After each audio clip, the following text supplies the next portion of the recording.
குறிப்பாக அது ஒரு இண்டோர் மீட்டிங். எனவே உங்களுக்கு தெரியும், ஒரு தேர்தல் நேரம் இது.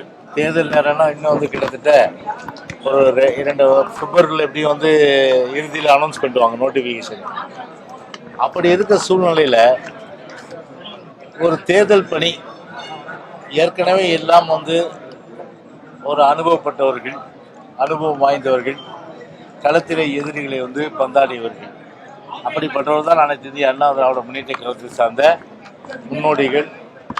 அது மட்டுமல்ல, களத்தில் இருக்கின்ற நம்முடைய புரட்சி தலைவர் அம்மாவுடைய ரத்தத்தின் ரத்தங்கள், அன்பு குழந்தைகள்.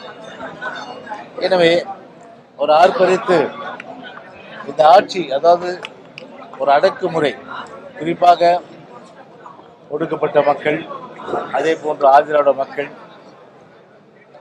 தொழிலாளர்கள், நெசவாளர்கள், மீனவர்கள், அரசு ஊழியர்கள், ஆசிரியர்கள் போன்றவர்கள் எல்லாம் இன்றைக்கு ஒரு அல்லல் பட்டு தினந்தோறும் தமிழ்நாடே ஒரு போர்க்களமாக, ஒரு போராட்ட களமாக மாறிக்கொண்டிருப்பது என்பது நிச்சயமாக தெரியும் உங்களுக்கு.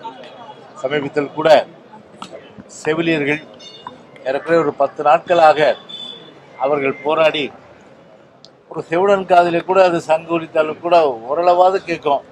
ஆனால் இந்த செவிட்டு குருட்டு அரசாங்கத்திற்கு செவிலியர்கள் குரல் கேட்கவில்லை. அதே போன்று ஆசிரியர்கள் அவர்கள் வீதிக்கு போராடுகிறார்கள், அரசு ஊழியர்கள் போராடுகிறார்கள், மீனவர்கள் தினந்தனம் செத்து பிழைக்கின்றார்கள். இப்படிப்பட்ட நிலைமை விவசாயிகள் தொழிலாளர்கள் அத்தனை பேருமே கஷ்டப்படுற நிலைமையிலே இன்றைக்கு அதை பற்றியெல்லாம் கிஞ்சித்தும் கூட கவலைப்படாமல் இன்றைக்கு ஒரு போட்டோ ஷூட் மட்டும் இன்றைக்கு ஸ்டாலின் நடத்தி மாவட்டங்களுக்கு இன்று சென்று கொண்டிருக்கிறார்கள். கள்ளக்குறிச்சியை பொறுத்தவரை முதலமைச்சர் அங்கே சென்றிருக்கின்றார். ஆனால் எப்படி 41 பேர் கள்ளச்சாராயம் குடித்து உயிரிழந்த நிலையிலே அப்போது போகாதவர் இப்போது மாவட்டத்துக்கு போக வேண்டிய அவசியம் என்ன? தேர்தல் வருகின்றது. அதே போல்தான் ஒவ்வொரு மாவட்டத்திலும் தேர்தல் வருகின்றது காரணத்திற்காக மக்களை சந்திக்கின்றோம் என்ற வகையில் இன்றைக்கு சந்தித்துக் கொண்டிருக்கிறார்கள்.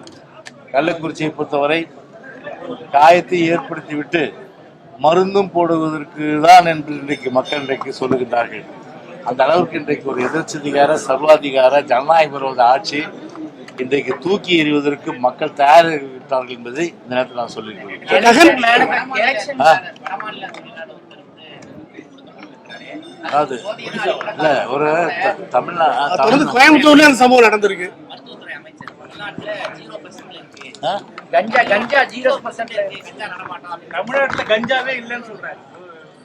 அதாவது வந்தாரை வாழ வைக்கும் தமிழ்நாடு. நம்முடைய தமிழ்நாட்டுடைய மாண்பே அப்படிதான்.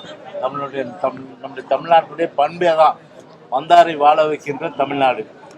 அப்படிப்பட்ட ஒரு தமிழ்நாடு ஒரு தலை குனிகின்ற ஒரு செயலாக்கத்தான் நிச்சயமாக உலகம் முழுவதும் இருக்கின்ற தமிழர்களும் சரி, இந்தியாவிலே தமிழர்களுடைய அந்த ஒரு கருத்து, ஒரு தலை நிமிர்ந்த தமிழனை ஒரு தலை குனிய வைத்த அந்த ஒரு சூழ்நிலை இந்த ஆளும் இந்த திராவிட முன்னேற்ற கழகத்துக்கு உண்டு. அதாவது பொய் சொல்வதற்கு ஒரு அளவு உண்டு.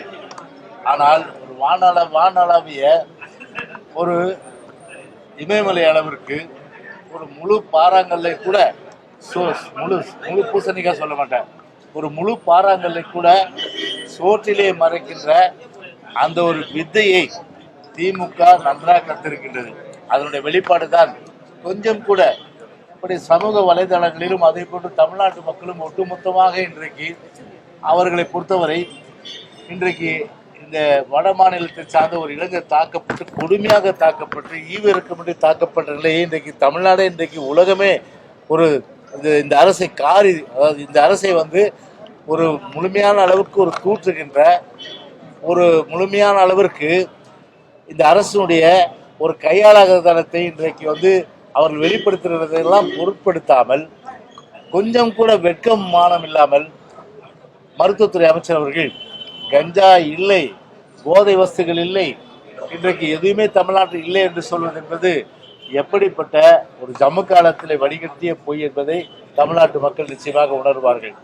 எனவே நான் ஒன்றை மட்டும் சொல்லிக் கொள்கின்றேன், எவ்வளவு நாள் மக்களை ஏமாற்ற முடியும்? எத்தனை காலம் மக்களை ஏமாற்ற முடியும்? ஏமாற்ற முடியாது.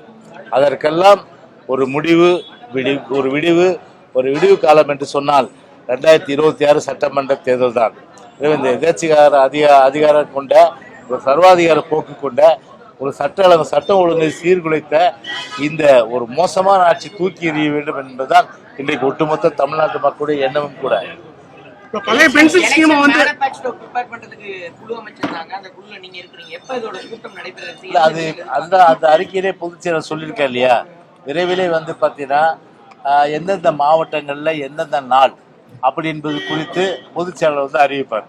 பழைய பென்ஷன் ஸ்கீம் வந்து திமுக அரசு செயல்படுத்தும் சொன்னாங்க. இப்ப ககன்தீப் சிங் பேடி வந்து ஒரு அறிக்கையை வந்து சமர்ப்பிச்சு, அதான் சொல்றேன், அது எப்படி நீங்க எதிர்பார்க்கறீங்க? இந்த நேரத்துல தேர்தல் வரும் நேரத்துல வந்து ஒரு அறிக்கை சமர்ப்பிச்சு எல்லாமே வந்து பாத்தீங்கன்னா ஒரு தேர்தல் வரும் என்பதற்காக இப்ப என்ன சொல்லுவாங்கன்னா, வானத்தை பார் நட்சத்திரத்தை பார், உங்களை நான் பிடிச்சி கொடுத்துட்றோம். அது மட்டும் இல்லாமல் உங்கள் வீட்டில் வந்து தேனும் பாலும் ஆறோட சொத்து வரி வீட்டு வரி சட்ட ஒழுங்கு சீர்குலைவு போதை வசதிகள் பெருகி ஆறாக ஓடுகின்ற சூழ்நிலை, டாஸ்மாகுடைய வருமானம் கூடி இன்றைக்கு கோபாலபுரம் வருமானம் கூடி ஏழை எளிய மக்கள் இன்றைக்கு வந்து கஷ்டப்படுகின்ற நிலைமை. இன்றைக்கு அரசு ஊழியர்கள் வந்து தேர்தல் வாக்குகளும் எல்லாம் காற்றிலே பறக்கிட்டு நிறைவேற்றாத ஒரு சூழ்நிலையெல்லாம் நிச்சயமாக பார்த்தீங்கன்னா மக்கள் அதற்கு தகுந்த பாடத்தை கற்பிப்பாங்க. எனவே குழு என்பதே பார்த்தீங்கன்னா அது சுத்த விடுறது தான் அது. எனவே ஒன்றும் செய்ய மாட்டாங்க. இந்த நேரத்தில் எது சொன்னாலும் சரி, அது தேர்தலுக்காக பசப்பு வார்த்தைகள் காட்டி ஏமாற்றுவதை காட்டி ஓட்டு வாங்கலாம் என்ற அந்த எண்ணம் தான் இன்றைக்கு ஆளுங்கட்சி இருக்கிறதோட நிச்சயமாக எப்படிப்பட்ட பசப்பு வார்த்தைகளும் இனிமே மக்கள் நம்ப மாட்டார்கள். ஆசை வார்த்தைகளுக்கு நம்ப மாட்டார்கள். இனிமேல் பொறுத்தவரை திமுகவுக்கு அவ்வளவுதான், ஒரு மிகப்பெரிய ஒரு சரிவு இந்த தேர்தல் நடக்கும்.